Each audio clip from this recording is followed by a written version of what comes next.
Assalamu ala asyrafil anbiya wal mursalin wa ala alihi wa sahbihi ajma'in, amma ba'd.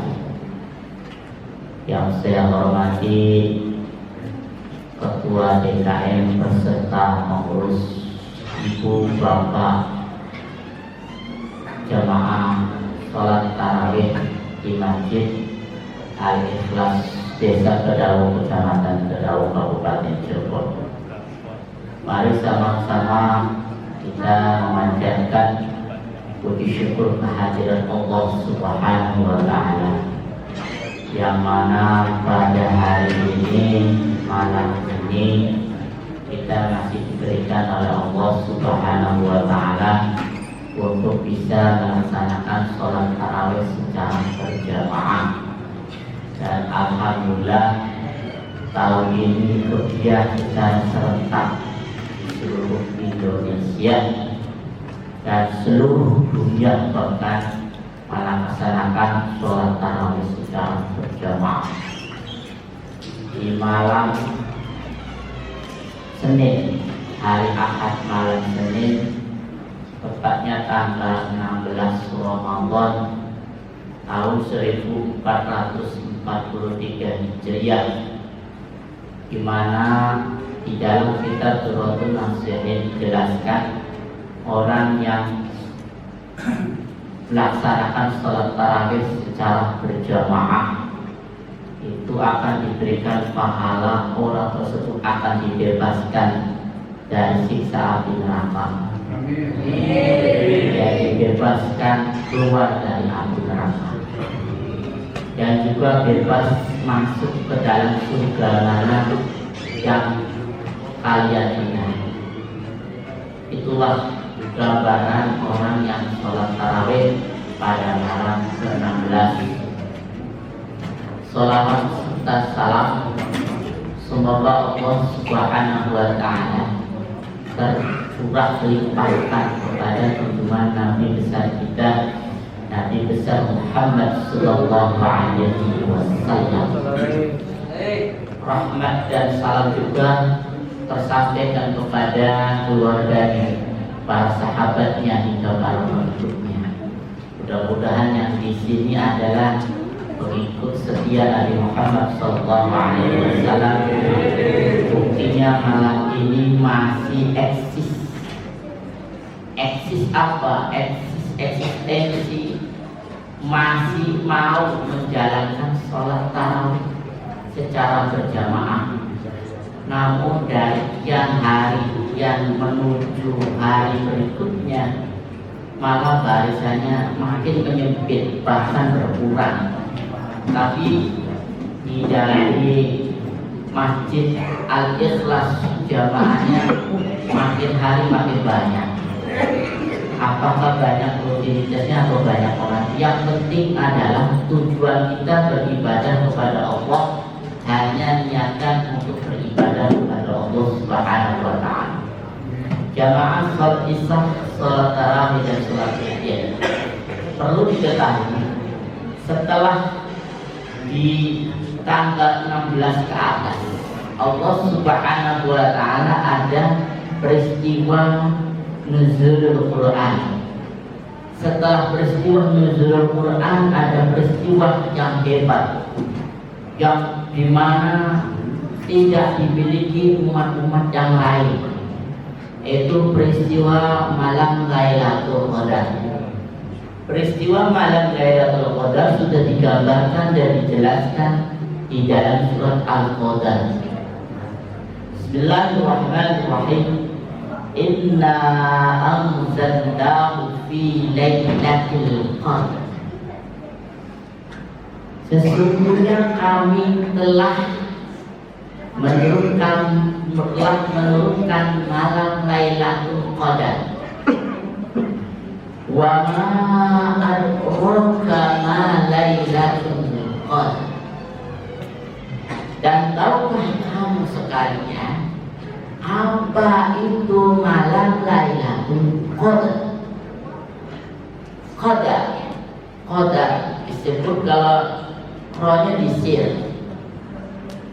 Qadar Lailatul Qadri khairum min alfi syahrin tanazzalul malaikatu war-ruhu fiha bi'izni rabbihim min kulli amrin salam salamun hiya hatta matla'il fajr. Malam Lailatul Qadar itu lebih baik daripada 1000 bulan. Min alfi syahr tanazzalul malaikatu war-ruhu fiha, dan malam Lailatul Qadar para malaikat turun. Tanazzalul malaikatu war-ruhu fiha bi'izni rabbihim, atas izin Tuhannya para malaikat itu bi'izni rabbihim min kulli amrin salam, dan menebarkan rahmat dari Allah Subhanahu wa ta'ala semua segala urusan apa, dari mulai bayi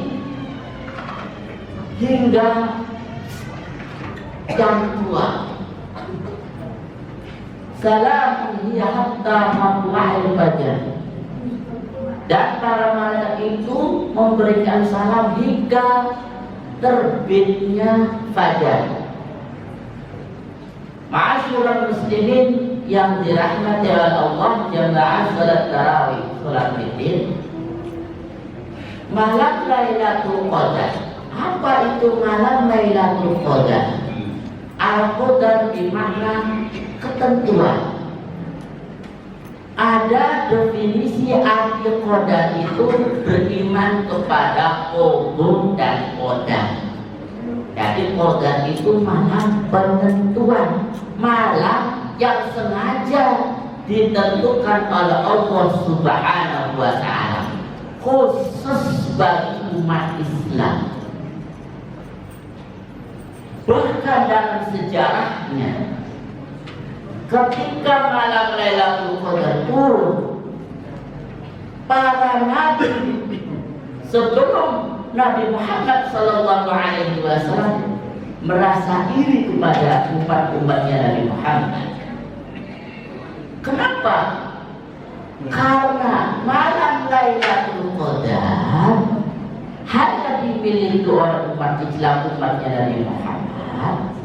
Disitulah banyak pahala-pahala yang dilipat dan digandakan oleh Allah Subhanahu wa ta'ala. Doanya akan diijabah oleh Allah Subhanahu wa ta'ala, dan semua mendapatkan rahmat dan salam dari Allah Subhanahu wa ta'ala. Walaupun bayi baru lahir mendapatkan keberkahan dan keselamatan dari Allah Subhanahu wa ta'ala. Ini bedanya yang membedakan malam Lailatul Qadar dengan umat-umat yang lain. Ma'asyiral muslimin yang dirahmati oleh Allah Subhanahu wa ta'ala, mengapa malam Lailatul Qadar itu lebih baik daripada malam 1000 bulan? 1000 bulan, bayangkan kita hidup hanya 65 tahun kurang lebih. Berarti Allah Subhanahu wa ta'ala memberikan kita bahwa memberikan umur yang lebih taat dan lebih giat lagi untuk beribadah kepada Allah Subhanahu wa ta'ala. Berapa tahunkah dari 1000 bulan? 1000 bulan kurang lebih 83 tahun lebih bulan dikit, 83,3333. Jadi malam 1000 bulan terjadi peristiwa saat itu namanya Sama'un al-Ghazi, atau istilah film sekarang namanya Syamshon, mempunyai kekuatan yang sangat besar. Ternyata sudah diceritakan oleh Nabi Muhammad sallallahu alaihi wasallam bahwa malam Lailatul Qadar ditafsirkan bahwa ada seorang hamba kepada Allah Subhanahu wa ta'ala beribadah 1000 bulan karena dia bertobat kepada Allah Subhanahu wa ta'ala. Sama kekuatannya, tidak bisa tertandingi, karena dia membocorkan kepada istrinya ada suatu kelemahan di rambutnya. Ketika rambutnya dipotong lalu diikat rambutnya kepada Sam'un Al-Ghazi, lalu Al-Ghazi tidak bisa bergerak dan berkutik. Apa yang melandasi istrinya berkhianat? Karena diberikan kekuasaan dan kemewahan hidup oleh seorang raja yang agung di zaman Bani Israil. Lalu ingat kepada Allah Subhanahu wa Ta'ala, tiada ada daya dan upaya kekuatan kecuali Allah Subhanahu wa Ta'ala. Lalu Sam'un Al-Ghazi lalu berdoa kepada Allah, dan doa itu dikabulkan. Semua yang ada di depan Sam'un Al-Ghazi meluluh lantahkan, semua meninggal kecuali Sam'un Al-Ghazi. Lalu Sam'un Al-Ghazi beribadah 1000 bulan, dan 1000 bulan diaplikasikan di zaman Nabi Muhammad Sallallahu Alaihi Wasallam. Kekuatan 1000 bulan tiada apa-apanya kalau orang tersebut tidak mendapatkan malam Lailatul Qadar. Berbanggalah sebagai umat Islam mendapatkan malam Lailatul Qadar, menjadi malam-malam yang ditentukan oleh Allah Subhanahu wa Ta'ala.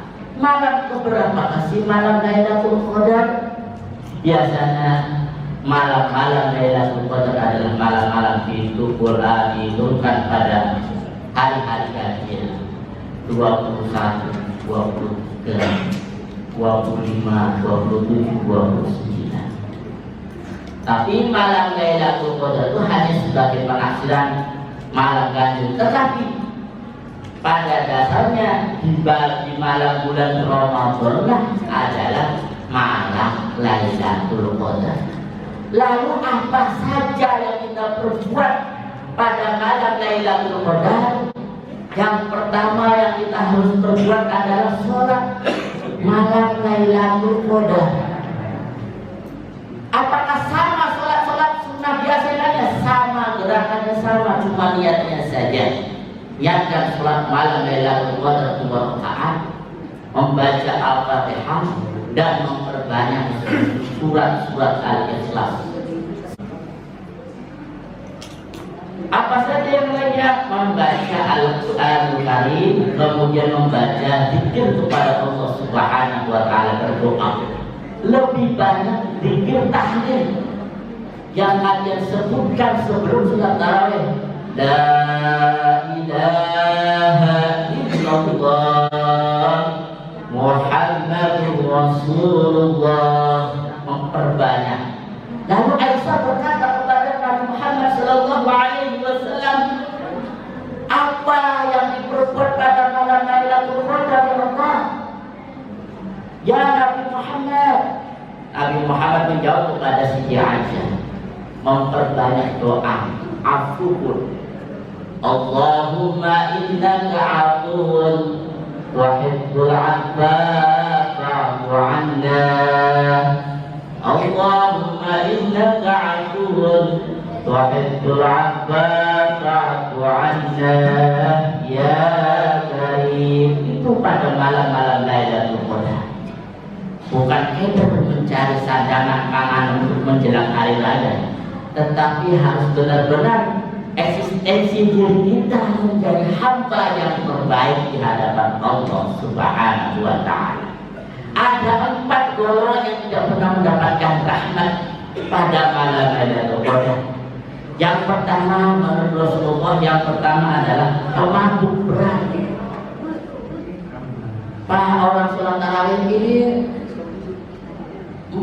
narik kepada tempat-tempat karaoke hingga mabuk berat. Yang kedua, anak yang durhaka kepada orang tuanya. Yang ketiga, orang yang senantiasa memutus tali silaturahmi. Yang keempat adalah orang yang dendam. Orang pendendam, gak mau minta maaf selama 3 hari, diam terus sesama keluarga, diam terus sesama kerabat. Akhir diam itu tidak ada pemutus. keputusasaan. Tidak ada yang namanya tali silaturahmi akhirnya dia dendam dan dia dendam. Orang Jawa mengatakan adalah engengan. Tidak boleh semacam itu.